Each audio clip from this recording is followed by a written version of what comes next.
నమస్తే, welcome to dot news. నేను అనుష. తెలంగాణలో లోక్సభ ఎన్నికల ప్రచారంలో భాగంగా పీసీసీ అధ్యక్షుడు ముఖ్యమంత్రి రేవంత్ రెడ్డి చేసిన వ్యాఖ్యలు పార్టీ శ్రేణులనే కాదు ప్రజలను కూడా గందరగోళంలోకి నెడుతున్నాయి. రేవంత్ రెడ్డి ఉద్దేశ్యపూర్వకంగా ఆ వ్యాఖ్యలు చేశారా లేక పొరపాటున నోరు జారిందా అని రాజకీయ పరిశీలకులు సైతం ఆశ్చర్యపోతున్నారు. నిప్పులు చెరిగే ఎండల్లో వడదెబ్బకు మైండ్ బ్లాక్ అయిందా అని సీనియర్ కాంగ్రెస్ నేతలు సైతం నొచ్చుకుంటున్నట్లు గాంధీ భవన్ కోళ్లు కూస్తున్నాయి. అయితే రేవంత్ రెడ్డి అనుచరగణం మాత్రం రేవంత్ రెడ్డి చాలా ప్రాక్టికల్గా ఉంటారు కాబట్టే అలా వ్యాఖ్యానించారు అని సమర్థిస్తున్నారు.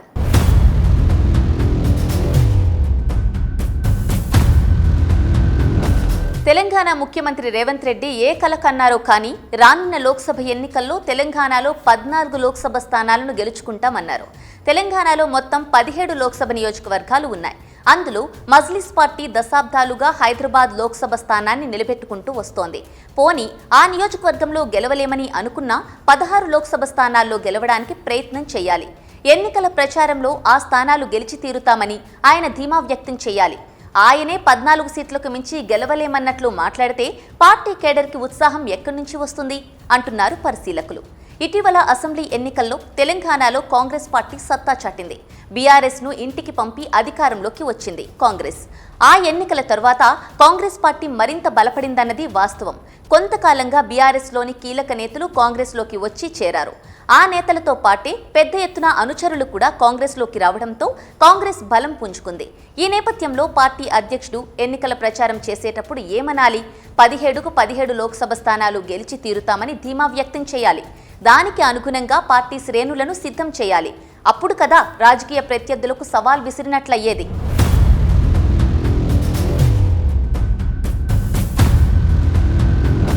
పొరుగునే ఉన్న ఆంధ్రప్రదేశ్లో వైఎస్ఆర్ కాంగ్రెస్ పార్టీ అధినేత వై నాట్ 175 అంటున్నారు.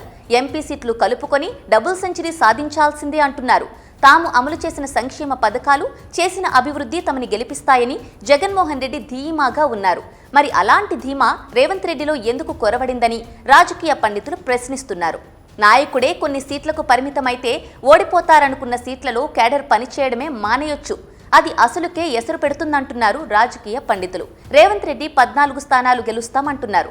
హైదరాబాద్ మినహాయిస్తే ఇంకా 2 స్థానాలు ఉంటాయి. మరి ఏ 2 స్థానాల్లో కాంగ్రెస్ గెలవదని రేవంత్ రెడ్డి నిర్ధారణకు వచ్చారు? ఏ 14 సీట్లలో గెలుస్తామని అంచనా వేసుకుంటున్నారు?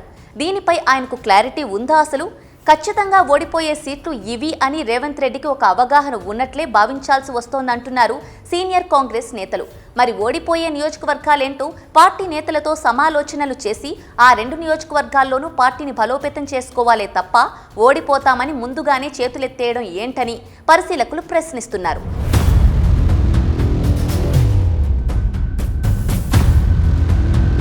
మరోపక్క తెలంగాణలో భారతీయ జనతా పార్టీ నేతలది ఇదే వ్యవహారం. తాము 12 స్థానాల్లో గెలుస్తామని తెలంగాణ బీజేపీ నాయకులు అంటున్నారు. అంటే ఏ 5 స్థానాలు ఓడిపోతారో వారికి ముందే తెలుసా అని పాతతరం బీజేపీ నేతలు మండిపడుతున్నారు. 2 జాతీయ పార్టీల లెక్కలు కరెక్ట్ అయితే మరి బీఆర్ఎస్ పరిస్థితి ఏంటి? కాంగ్రెస్ 14 సీట్లు గెలిస్తే 1 మజ్లిస్ సొంతం చేసుకుంటే మిగతా 2 BJP బీఆర్ఎస్లు చెరొకటి పంచుకుంటాయా?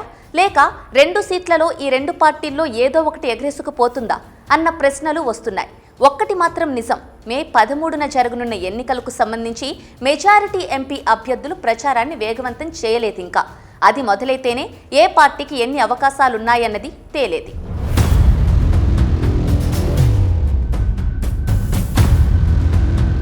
Please subscribe Dot News.